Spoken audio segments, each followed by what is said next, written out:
Hola Kingston, muchas gracias por participar a este evento con nosotros. Aquí le habla Kevin Corté, director de viviendas para la ciudad de Kingston. Aquí para asistirnos en este proyecto tenemos a Dover Cole Partners. Estoy acompañado hoy día por Max Zavala.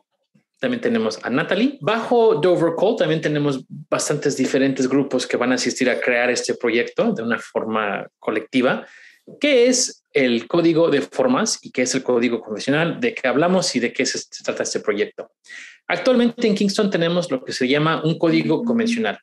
Las reglas sobre qué se puede construir en cada lote en la ciudad están basadas sobre la relación entre el tamaño del lote y lo que se puede construir arriba. Es decir, si tenemos, como en el ejemplo a la derecha, un lote que cubre, vamos a decir, 10,000 pies cuadrados de superficie, se puede construir un edificio de un piso que cubre la enteridad, completamente cubre ese lote. Eso es equivalente a un edificio de 2 pisos que cubre la superficie de la mitad del lote, que es igual a un edificio de 4 pisos que cubre nada más un cuarto de la proporción del lote. Entonces, como podemos saber ahorita actualmente cómo regulamos lo que se puede construir sobre un lote en Kingston es basado en este sistema, la relación entre el tamaño del lote y el tamaño del edificio.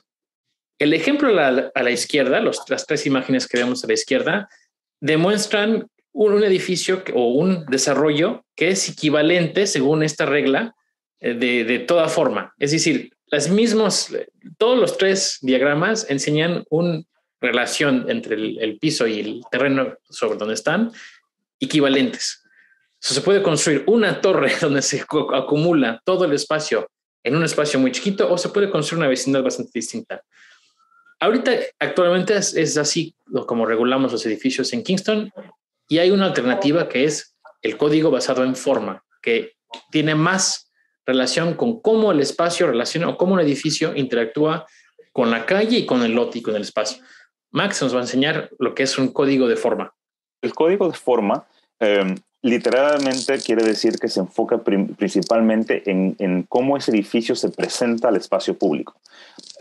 Por ejemplo, se controla primero cuál es el área edificable, cuáles son los retiros de frente, laterales, traseros, cuál ocupación de ese terreno tiene que existir. Luego, cómo se presenta ese edificio, es decir, cuáles son las fachadas, cómo es el espacio público, si es que la entrada principal da a la calle, etcétera, etcétera.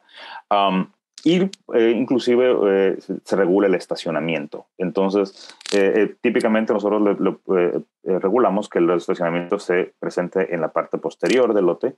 De esa manera se mantiene, como que bien les decía, la predictibilidad de este código. Es decir, no importa a qué momento un edificio es desarrollado en el tiempo, se va a ver compatible con el espacio. No quiere decir que los edificios son idénticos, simplemente quiere decir que son compatibles, es decir, tienen retiros comunes, tienen dimensiones compatibles, tienen intensidades que van con cada contexto. De esta manera también se regula que el código de forma es flexible en el sentido de que es contextual. Se va a regular por la ubicación en donde está cada lote. Es decir, 2 lotes, por ejemplo, que están de las mismas dimensiones, pero uno se encuentra en el centro de la ciudad, debe verse y comportarse diferente que el mismo lote del mismo tamaño en un área, digamos, de más baja densidad, exclusivamente residencial. Entonces, todo eso es lo que se va a regular con el código de forma. Con eso no se va a decir que no se va a regular usos. Se va a regular usos, pero es un elemento regulable secundario en donde inclusive se permite la evolución, es decir, un edificio que fue inicialmente construido para oficinas, por así decir, puede convertirse en residencial y la forma del edificio sigue siendo la misma. Entonces, cómo se presenta el espacio público sigue manteniéndose contextual. Cuando visitamos a Kingston antier, hicimos bastante tours de las ciudades, de los vecindarios.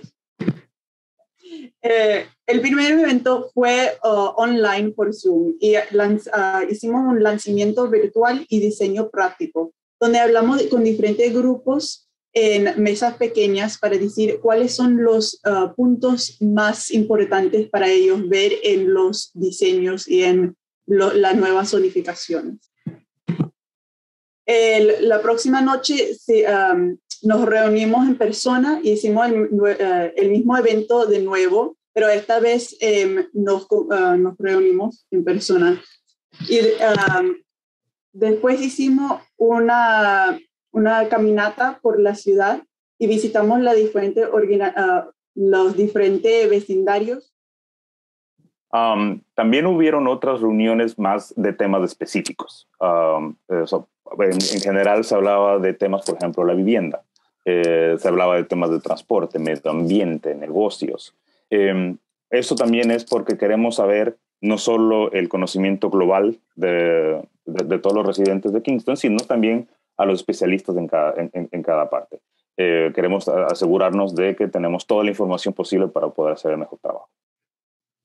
En muchas partes también teníamos lo que le llamamos talleres abiertos, es decir, eran momentos en donde seguíamos diseñando, pero invitábamos al público en general y podían entrar, ver lo que estaban haciendo, darnos sus ideas, hacernos preguntas.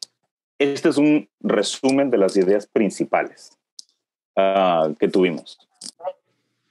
De los temas grandes que vimos de todo el público, la simplicidad del código fue uno importante, ¿no? Fue algo, la simplificación de la ley en sí. También la idea que todo edificio debe construir una relación con la calle. Antiguamente, y como el código está escrito ahorita, hay mucha preocupación por cómo mover el tráfico de una manera más eficaz. O sea, si tomamos, por ejemplo, un Rite Aid que está sobre Broadway en Midtown, ahí la idea realmente fue cómo podemos hacer la entrada y la salida de coches más fácil y más sencilla para no evitar el tráfico. Pero hoy nos damos cuenta que tiene que también tener una parte importante el contexto del edificio y la relación que construye el edificio con la calle. Es decir, espacios peatonales, acceso para un peatón, acceso también para los automóviles, pero cómo el edificio se va a sentar sobre su lote y relacionar con las demás estructuras sobre una calle. Eso escuchamos bastante. Lo que también, como director de viviendas, he escuchado bastante y como no es sorpresa para nada, la asequibilidad. Crear más habitaciones, crear más casas en Kingston es una forma de reducir los precios. Más variedad de tipo de casa, más puntos de accesibilidad para el precio que vamos a tener sobre las casas. Una de las ideas que vimos, por ejemplo, fue ADU, que es en inglés Accessory Dwelling Unit, o en español una vivienda adicional sobre una residencia ya existente. Oímos mucho de eso como una solución para poder ofrecer un tipo de vivienda que sea más accesible. También oímos, claro, del medio ambiente, cómo las lluvias, cómo el cambio climático va a afectar la construcción y cómo podemos responder a ese cambio. Igualmente, el estacionamiento es algo que hemos oído mucho. La idea que el estacionamiento no está bien manejado, o sea, es algo que vimos bastante durante esta semana de interacción. También hay puntos problemáticos, es decir, que ahorita como el código existe, tiene reglas que son o que chocan directamente con las ideas que tenemos en Kingston. Por ejemplo, en Wall Street, en Uptown, hay bastantes lotes que no permiten construcciones que son adecuadamente de un tamaño adecuado para el contexto de sus alrededores, ¿no? Bueno, y tomando justamente todo lo que fuimos aprendiendo, hicimos varios ejemplos en cómo se pudiera utilizar todas estas diferentes regulaciones en lugares específicos. Por ejemplo, identificamos muchas áreas no utilizadas o subutilizadas, en donde se notaba que había una falta de regulaciones de frentes y fachadas, es decir, no había una regulación de cómo los edificios deben estar. O también una falta de regulaciones de qué tan ancho o profundo puede ser un lote, o falta de regulaciones de qué tan largo o tan grande puede ser un edificio, como lo decía aquel, o como se ha dicho antes, normas un poco claras de construcción y ubicación de estacionamientos. Entonces, identificamos esta área y se hicieron varios diferentes modelos y diseños tratando de presentar las ideas generales del código de forma. Entonces, por ejemplo, fachadas, cómo se pueden poner los edificios en el frente del lote para que las fachadas tengan un frente ahí, tengan una bienvenida, lo que se le da la bienvenida al peatón, uno siempre siente cuando uno entra a un edificio y tiene que entrar por el estacionamiento, uno siente que está entrando por la puerta de atrás. En este caso, uno está entrando por la puerta de adelante. También los edificios, al estar en el frente, pueden darnos una ubicación. Uno se identifica más fácil cuando uno dice, muy comúnmente, es para dar direcciones, tienes que ubicar el edificio tal, curvas a la izquierda. No puedes decir, tienes que buscar el estacionamiento donde había un carro verde, un azul y un morado. Eso no va a estar el día siguiente.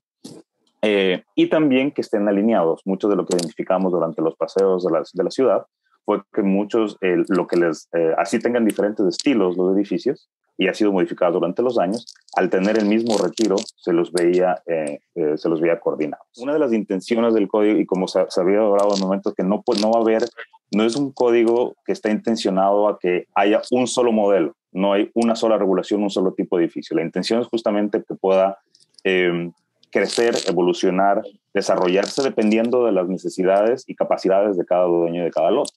También al regular justamente el ancho máximo y mínimo de los lotes, se puede también regular un poco qué tan grandes pueden ser un desarrollo. Es decir, en un barrio ya establecido no puede haber, que no hay un edificio que venga y se tome toda una manzana, por ejemplo, y en ese momento ya se lo ve fuera de lugar. Bueno, como les decía, se hicieron varios diferentes modelos. Entonces, por ejemplo, este es otro en donde una vez más se utilizó otro terreno subutilizado, y inclusive en esto la intención aquí es demostrar cómo se puede hacer una transición de edificios de un poco más alta densidad a edificios unifamiliares. Y cómo es un edificio que puede crear una intensidad muy interesante, un atractivo grande en la esquina, y crea esta transición, como pueden ver aquí. Uno de las cosas que identificamos en varios lugares del código, como lo mencionaba Natalie y Kevin en su momento, había muchas situaciones en el código donde ya no es compatible con la realidad. Se identificó eso de muchos tipos. Por ejemplo, edificios, como ven aquí, existentes, no son nuevos, son históricos, en cierto sentido, no históricos, pero están establecidos, pero el código requiere de 15 pies de retiro.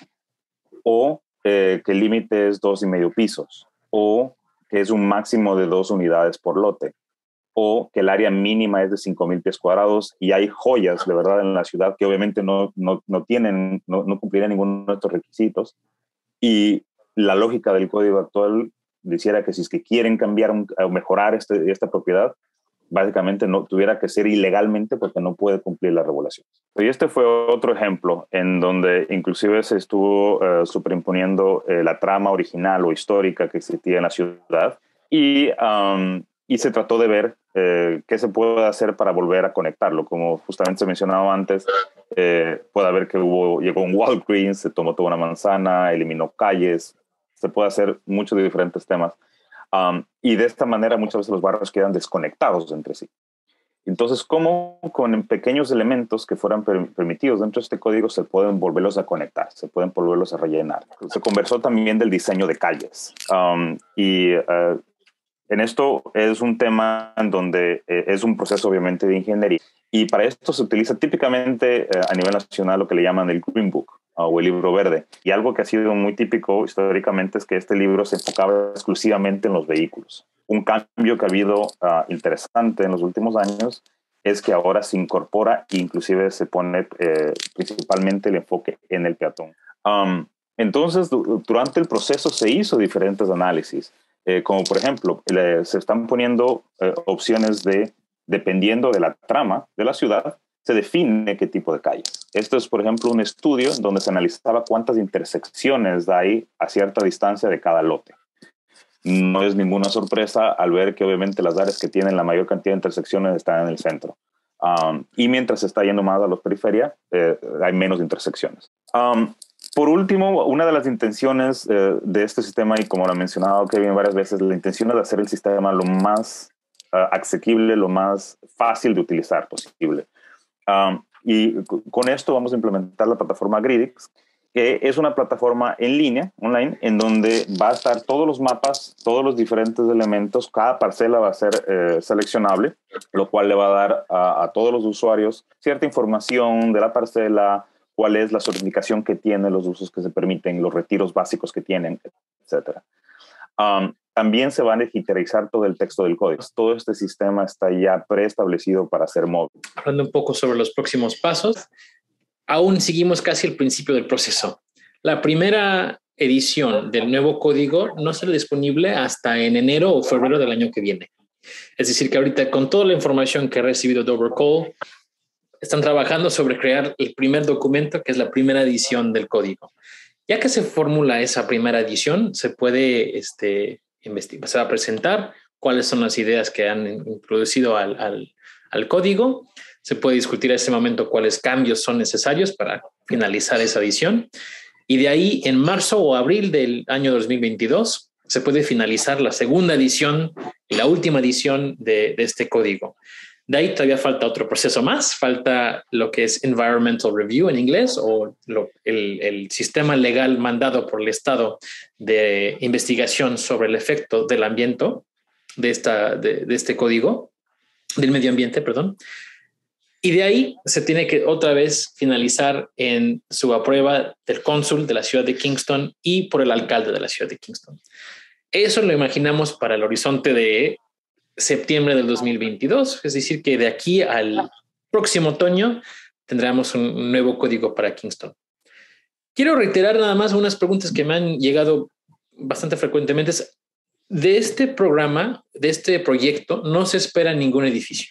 Lo que estamos proponiendo es cambiar las reglas, cambiar la ley sobre qué eventualmente puede ser construido en el futuro. Cualquier pregunta, estamos disponibles en engagekingston.com.